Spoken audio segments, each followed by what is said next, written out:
If your Lenovo laptop won't turn on, there are several potential reasons for this issue.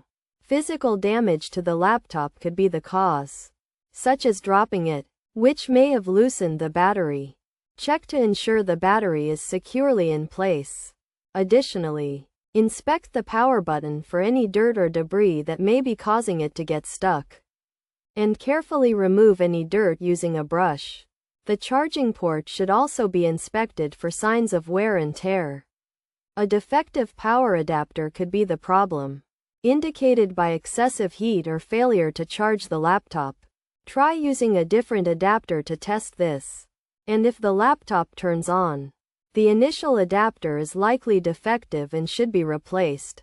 Ensure the adapter is securely plugged in, as a loose connection could also be the issue. Another possibility is a dead battery, which can be confirmed by connecting the laptop to an electrical outlet. If it turns on, the battery is likely dead and may need to be replaced. By checking these potential causes, you can identify and potentially fix the issue with your Lenovo laptop.